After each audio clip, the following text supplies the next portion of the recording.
ಧಾರ್ಮಿಕತೆಯಲ್ಲಿ ಭಾರತ ವಿಶ್ವಕ್ಕೆ ಮಾದರಿ. ಸಚಿವ ಈಶ್ವರ್ ಖಂಡ್ರೆ.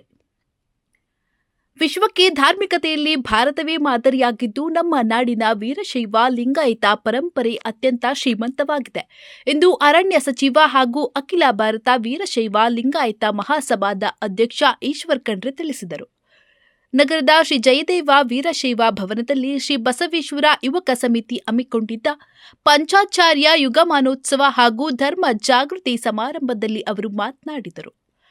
ಒಂದೇ ಕುಲ, ವೀರಶೈವ ಮತ್ತು ಲಿಂಗಾಯತರು ಬೇರೆ ಬೇರೆಯಲ್ಲ, ಅವರೆಲ್ಲರೂ ಒಂದೇ ಎಂಬ ಶ್ರೀ ಶಿವಕುಮಾರ ಮಹಾಸ್ವಾಮೀಜಿಗಳ ಸಂದೇಶವನ್ನ ಮರೆಯಬಾರದು. ಎಂತಹ ಶಕ್ತಿಗಳು ಪ್ರಯತ್ನಿಸಿದರೂ ಇವರನ್ನ ಪ್ರತ್ಯೇಕಿಸಲು ಸಾಧ್ಯವಿಲ್ಲ. ಇಂದಿನ ಯುವ ಪೀಳಿಗೆ ನಶೆ ಹಾಗೂ ಅಡ್ಡದಾರಿ ಹಿಡಿಯುತ್ತಿರುವುದು ಆತಂಕಕಾರಿ. ಪೋಷಕರು ಮಕ್ಕಳಿಗೆ ಉತ್ತಮ ಸಂಸ್ಕಾರ ನೀಡಿ ದೈಹಿಕ ಮತ್ತು ಮಾನಸಿಕವಾಗಿ ಸದೃಢರನ್ನಾಗಿ ಬೆಳೆಸಬೇಕು.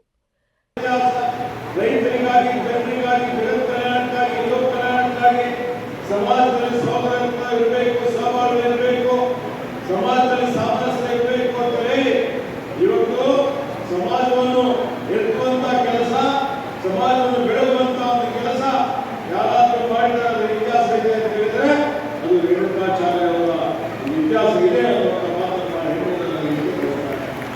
ಅವ್ರು ಏನ್ ಹೇಳಿದ್ದಾರೆ ನೋಡಿ. ಅವ್ರು ಹೇಳಿದಂಥದ್ದು ಮಾನವ ಧರ್ಮಕ್ಕೆ ವಿರುದ್ಧವಾಗಲಿ, ಧರ್ಮದಿಂದಲೇ ಎಲ್ಲಿಗೂ ಒಳ್ಳೆಯದಾಗಲಿ. ಈ ಭೂಮಿ ಮೇಲೆ ಹುಟ್ಟಿದಂತ ಎಲ್ಲ ಜೀವಜಂತುಗಳಿಗೂ ಒಳ್ಳೆಯದಾಗಲಿ ಬದುಕುವಂತಾಗಿದೆ. ಆ ದೃಷ್ಟಿಯಿಂದ ಅರಣ್ಯ ಸಂಪಾದನೆ ಬಸವಣ್ಣ ಶೆಟ್ಟರು ಅದನ್ನೇ ಹೇಳಿದ್ದಾರೆ. ಸಕಲ ಜೀವಾತ್ಮರಿಗೆ ಹೆಸರನ್ನೇ ಬಯಸಿದ ಬಸವಾದಿ ಸರ್ವರಿಗೂ ಸಮಕಾಲ ಸಮಪಾಲ ಅಂತ ಹೇಳಿ ಇವತ್ತು ಅವರೇನು ಎಲ್ಲರಿಗೂ ಒಳ್ಳೆಯದಾಗಲಿ ಅನ್ನುವಂತ ರೀತಿಯಲ್ಲಿ ವಚನ ಸಾಹಿತ್ಯದ ಮುಖಾಂತರ ಒಂದು ಪರಿವರ್ತನೆ, ಬದಲಾವಣೆ, ಇವತ್ತೇನು ವರ್ಗಭೇದ, ವರ್ಣಭೇದ, ಲಿಂಗಭೇದ ಇವೆಲ್ಲವನ್ನು ಭೇದಗಳನ್ನು ಸಮಾಜದಲ್ಲಿರುವಂತಹ ಅನಿಷ್ಟಗಳನ್ನು ನಿರ್ಮಾಣ ಮಾಡಿ ಇವತ್ತು ಸುಂದರವಾದಂತಹ ಗೌರವಾದಂತಹ ಸಮಾಜ ನಿರ್ಮಾಣ ಮಾಡಬೇಕು. ಈ ಒಂದು ವೀರಶೈವ ಲಿಂಗಾಯತ ಧರ್ಮಕ್ಕೆ ಶ್ರೇಷ್ಠ ಇತಿಹಾಸ ಇದೆ, ಶ್ರೇಷ್ಠ ಸಂಸ್ಕೃತಿ ಇದೆ, ಪರಂಪರೆ ಇದೆ. ಕಾಲ ಕಾಲಕ್ಕೆ ಗುರುಗಳು ವಿರಕ್ತರು ಸಮಾಜವನ್ನು ಬೆಳೆಯುವಂತ ಕೆಲಸವನ್ನು ಮಾಡಿದ್ದಾರೆ. ಧಾರ್ಮಿಕ ಜಾಗೃತಿ ಮೂಡಿಸುವಂತ ಕೆಲಸವನ್ನು ಮಾಡಿದ್ದಾರೆ, ಇವತ್ತಿಗೂ ಮಾಡ್ತಾ ಇದ್ದಾರೆ. ಇವತ್ತು ನೋಡಿ ರಾಜ್ಯಾದ್ಯಂತ, ದೇಶದಾದ್ಯಂತ ಅವರು ಜನಜಾಗೃತಿ ಮಾಡಲಿಕ್ಕೆ ಧರ್ಮ ಸಭೆಗಳನ್ನು ಮಾಡ್ತಾ ಇದ್ದಾರೆ, ದಸರಾ ದರ್ಬಾರ್ ಮಾಡ್ತಾರೆ, 5 ಪಂಚಪೀಠಾಧೀಶರು ಅವರೆಲ್ಲ ಶಾಖಾ ಮಠಗಳು ಸಾವಿರಾರಿದ್ದಾರೆ. ಅವರೆಲ್ಲರೂ ಸೇರಿ ಹಳ್ಳಿಗಳಿಗೆ, ಹೋಬಳಿಗಳಿಗೆ, ತಾಲೂಕಿಗೆ, ಜಿಲ್ಲೆಗಳಿಗೆಲ್ಲ ಭೇಟಿ ಕೊಡ್ತಾರೆ.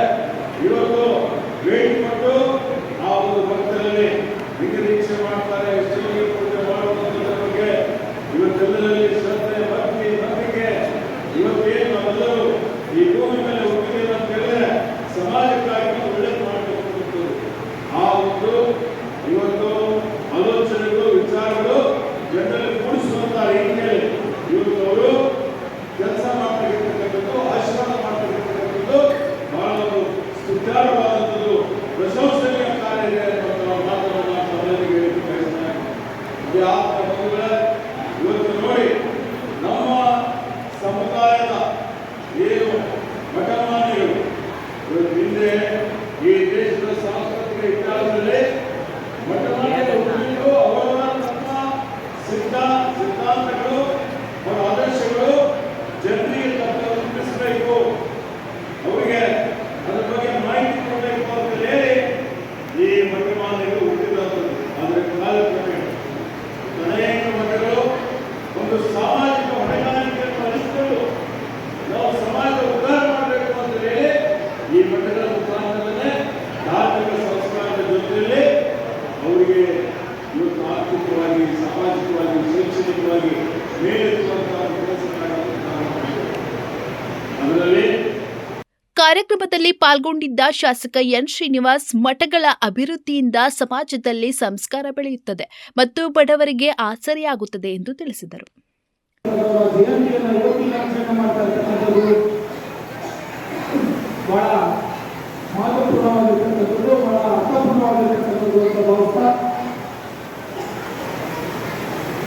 ಇದರ ಜೊತೆಯಲ್ಲಿ ರೇಣುಕಾಚಾರ್ಯರು ಸಮಾಜಕ್ಕೆ ಕೊಟ್ಟಿರ್ತಕ್ಕಂಥ ಹಲವಾರು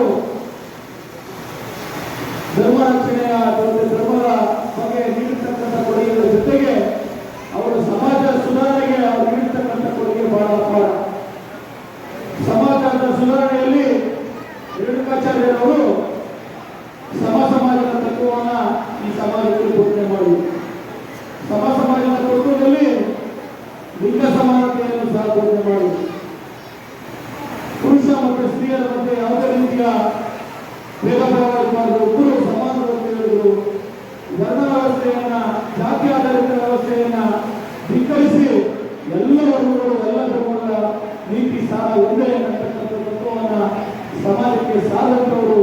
ಇದರ ಜೊತೆಯಲ್ಲಿ ಇಷ್ಟಲಿಂಗದ ಪೂಜೆಯನ್ನ ಸಮಾಜಕ್ಕೆ ತಿಳಿಸಿದವರು. ಇತರ ಜಯಂತಿಯನ್ನ ಇವತ್ತು ನನ್ನೂರ ತಾಲೂಕಿನಲ್ಲಿ ನನ್ನ ವಿಧಾನಸಭಾ ಕ್ಷೇತ್ರದಲ್ಲಿ ಬಹಳ ವಿಜೃಂಭಣೆಯಿಂದ ಸಾಂಸ್ಕೃತಿಕ ಕಾರ್ಯಕ್ರಮಗಳ ಮುಖೇನ ಪರಮಪೂಜ್ಯರಾಗಿರ್ತಕ್ಕಂಥ ಉಜ್ಜಯಿನಿ ಶ್ರೀಗಳನ್ನು ಕರೆಸಿ ಒಂದು ಕಾರ್ಯಕ್ರಮವನ್ನು ಆಚರಣೆ ಮಾಡ್ತಕ್ಕಂಥದ್ದು ನಮ್ಮೆಲ್ಲರ ಒಂದು ಸೌಭಾಗ್ಯ ಅಂತ ಭಾವಿಸಿ, ಇದರ ಜೊತೆಗೆ ನಾನು ಈ ಕ್ಷೇತ್ರದ ಶಾಸಕನಾದ ಮೇಲೆ ಈ ಕ್ಷೇತ್ರದಲ್ಲಿರ್ತಕ್ಕಂಥ ಪರಮಪೂಜ್ಯರ ಪಾದಗಳಲ್ಲಿ ಒಳಪಟ್ಟು ಸುಮಾರು 9 ಮಠಗಳು ನನ್ನ ಕ್ಷೇತ್ರದಲ್ಲಿ ಬರ್ತವೆ. ಅದರಲ್ಲಿ 8 ಮಠಗಳು ವೀರಶೈವ ಪರಂಪರೆಗೆ ಸಂಬಂಧಪಟ್ಟಂತ ಮಠಗಳು. ಆ ವೀರಶೈವ ಪರಂಪರೆಗೆ ಸಂಬಂಧಪಟ್ಟಂತ ಮಠಗಳಿಗೆ ನನ್ನದೇ ಆದಂತ, ನನ್ನ ಕೈಯಾದಂತ ಒಂದು ಸಣ್ಣ ಅರಿವು ಸೇವೆಯನ್ನು ಮಾಡಲಿಕ್ಕೆ ಈ ಕ್ಷೇತ್ರದಲ್ಲಿರ್ತಕ್ಕಂಥ ಮಠ ಬೀಸುವುದಕ್ಕೆ ಅವಕಾಶವನ್ನು ಕೊಟ್ಟಿರ್ತಕ್ಕಂಥದ್ದು ಸೌಭಾಗ್ಯ ಅಂತ ಭಾವಿಸ್ತಾ, ಇಂದಿನ ಸಂದರ್ಭದಲ್ಲಿ ಮಠಗಳನ್ನ ಗೌರವ ಕೊಟ್ಟಂತಿರ್ಬೋದು, ಮಠಗಳನ್ನ ಅಭಿವೃದ್ಧಿ ವಿಚಾರದಲ್ಲಿ ನಿರ್ಲಕ್ಷ್ಯ ಮಾಡಿರ್ತಕ್ಕಂಥ ಸಂದರ್ಭದಲ್ಲಿ ಈ ಕ್ಷೇತ್ರದ ಜನತೆ, ವಿಶೇಷವಾಗಿ ವೀರಶೈವ ಸಮಾಜ ಬುದ್ಧಿಗಳಲ್ಲಿ ನಾನು ಹಿಂದಿನ ಒಂದು ಪಾದಗಳಲ್ಲಿ ರಾಜಕಾರಣ ಮಾತನಾಡುವುದು ಹಾಗೂ ಮಾತಾಡ್ತೀನಿ. ತಮ್ಮ ಒಂದು ಅನುಮತಿಯನ್ನು ಕೊಟ್ಟು ರಾಜಕಾರಣ ಏನು ಮಾತಾಡಲ್ಲ, ಸಮಾಜ ನನಗೆ ಮಾಡಿರ್ತಕ್ಕಂಥ ಆಶೀರ್ವಾದವನ್ನು ಈ ಸಂದರ್ಭದಲ್ಲಿ ಸ್ಮರಿಸಬೇಕಾಗ್ತದೆ. ನಾನು ಈ ಚುನಾವಣೆ ಸಂದರ್ಭದಲ್ಲಿ ನನ್ನೆಲ್ಲ ಸಮಾಜದ ಮುಖಂಡರು, ಬಂಧುಗಳನ್ನ, ಸಾರ್ವಜನಿಕರನ್ನ, ಮತದಾರರನ್ನ ಭೇಟಿ ಮಾಡತಕ್ಕಂಥ ಸಂದರ್ಭದಲ್ಲಿ ಹಿಂದೆ ಕಾಂಗ್ರೆಸ್ ಪಕ್ಷಕ್ಕೆ ವೀರಶೈವ ಲಿಂಗಾಯತ ಸಮಾಜ ಬೆಂಬಲ ಕೊಡ್ತಾ ಇರ್ತಕ್ಕಂಥದ್ದು ಬಹಳ ಕಡಿಮೆ.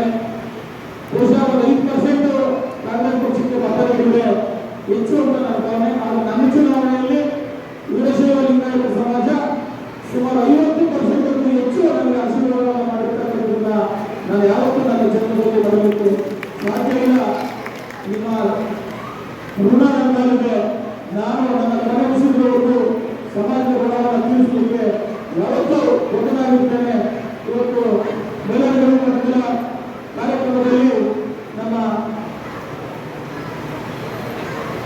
ಕಾರ್ಯಕ್ರಮದ ಅಂಗವಾಗಿ ಉಜ್ಜಯಿನಿ ಜಗದ್ಗುರುಗಳ ಸಾನ್ನಿಧ್ಯದಲ್ಲಿ ಶ್ರೀ ರೇಣುಕಾಚಾರ್ಯರ ಉತ್ಸವ ಮೂರ್ತಿಯನ್ನ ವಿವಿಧ ಜಾನಪದ ಕಲಾ ತಂಡಗಳೊಂದಿಗೆ ನಗರದ ರಾಜಬೀದಿಗಳಲ್ಲಿ ಅದ್ದೂರಿಯಾಗಿ ಮೆರವಣಿಗೆ ಮಾಡಲಾಯಿತು.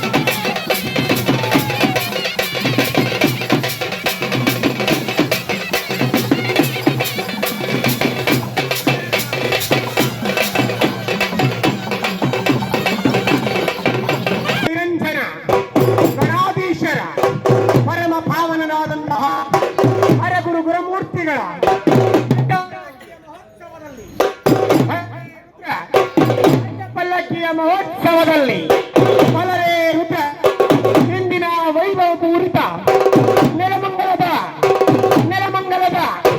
ಸರ್ವ ಬಂಧುಗಳಿಂದ ಸರ್ವ ಶಿವಶರಣರಿಂದ ನೃತ್ಯಗೊಂಡಿರುವಂತಹ ಮಹೋತ್ಸವದಲ್ಲಿ